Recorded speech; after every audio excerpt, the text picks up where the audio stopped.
Hello, everybody. Welcome to Children's Worship. This morning, if you have your sheep, you can take it now and put it in your sheepfold because the Good Shepherd welcomes you here this morning. We've been greeted by the shepherd, and we can greet each other with our hands. Our greeting, we say, ready? The Lord be with you and also with you. I'm going to move our calendar one more Sunday forward here. We're going to move it one more week, and we're getting a little bit closer to Advent, but not quite yet. Well, this is a special place here.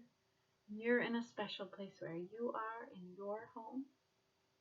God is with us wherever we are. The Holy Spirit lives within us. So we've come to worship God this morning. So if you want to pause the video here, you may, and you can sing some songs together. And we will end with our Be Still and Know That I Am God. That song helps us to get ready to listen for what God might be saying to us today. Well, I have a very special story for you today. So sometimes I like to read books every so often instead of using the figures to tell a story. And today I have a book that I really like. It has beautiful pictures. If you get a little closer so you can see. It's called Adam and Eve in the Garden of Eden.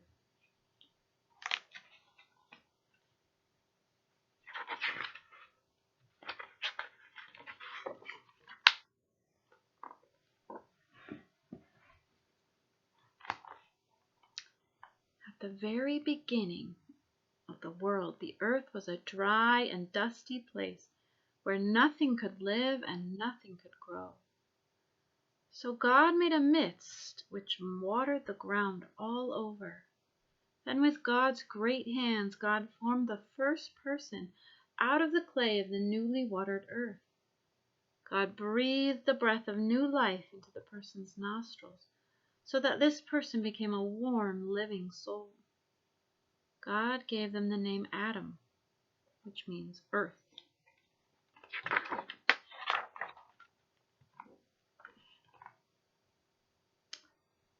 In a place called Eden, God planted a garden for Adam.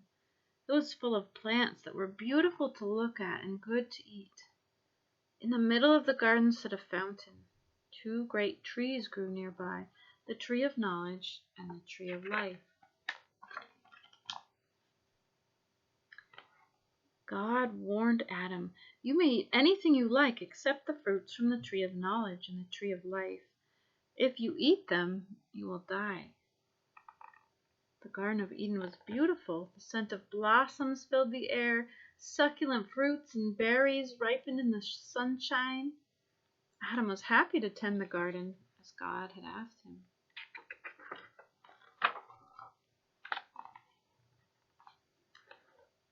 Adam loved his garden, but he was lonely. So God set about making creatures of every kind, the mighty and the meek, the sleek and the scaly, the spotted, feathered, dappled, and striped. Some crept, some slithered, some hopped, some swam, some flew. Adam named them, every one. But still he needed a friend to share his home.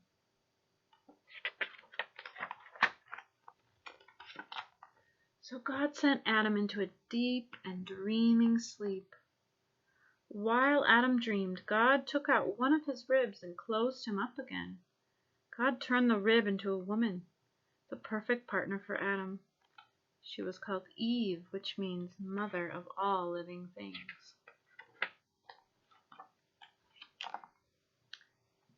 Now, Adam and Eve looked after their wonderful garden together. They lived peacefully with the animals.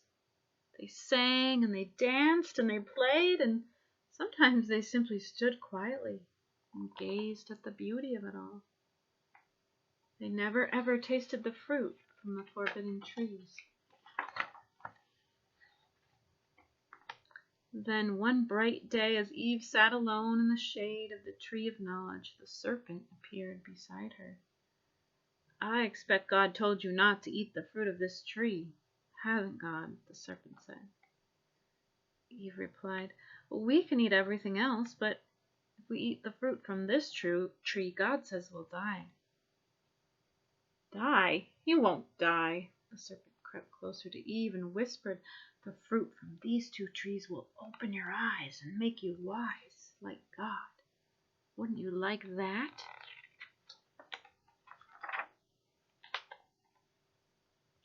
The serpent melted away into the shadows, and Eve was alone again. Eve looked at the fruit of the tree of knowledge. Would it really make her wise? It smelled sweet. Eve reached out her hand. The fruit was perfectly ripe. Eve picked the fruit and bit into its juicy flesh. When Adam came back, hot and thirsty, they ate the forbidden fruit together. As soon as Adam and Eve had eaten the fruit, they looked at each other, and for the first time, they felt shy. They quickly found fig leaves and covered themselves up. Then they heard a voice calling them. It was God walking in the cool of the garden. Adam and Eve felt ashamed and hid from God in the bushes. When God saw Adam and Eve hiding, God told them to come out from their hiding place. God asked Adam, "Did you eat the forbidden fruit?" "I did," said Adam, "but it was Eve who made me do it." "Eve, did you, Eve?" asked God.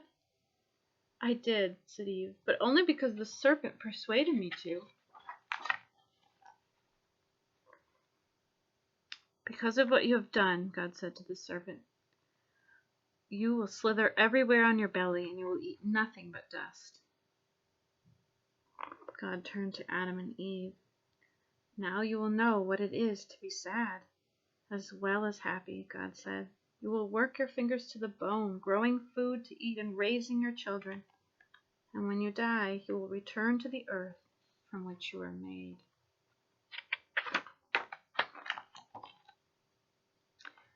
God loved Adam and Eve. They were God's children. But God knew that God must send them away from the Garden of Eden. "Leave before you are tempted to eat the fruit from the tree of life," God said. "You are mortal now and cannot live forever." God gave Adam and Eve warm clothes to wear from the skin of an animal. He handed them some seeds and cuttings from the garden. Then God sent them out into the world. God commanded the angels to guard the gates of Eden. By the tree of life, God set a bright flame turning this way and that like a sword to protect it. In the bare earth beyond Eden, Adam and Eve planted a new garden for their family.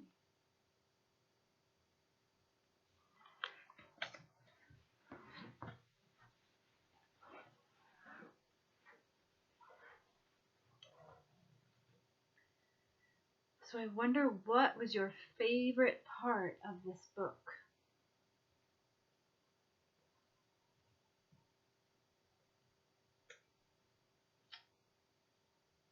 I wonder also what part you thought was the most important part of the story. And that might be different for everybody.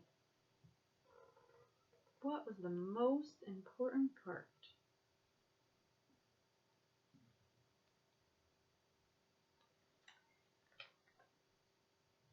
If you can think about that today as you go through your day, maybe you'll be going outside into creation. You can think about what your favorite part of the story was, or what was the most important. I'm going to light our candle here. It reminds us that Jesus, the light, has come into the world as with us.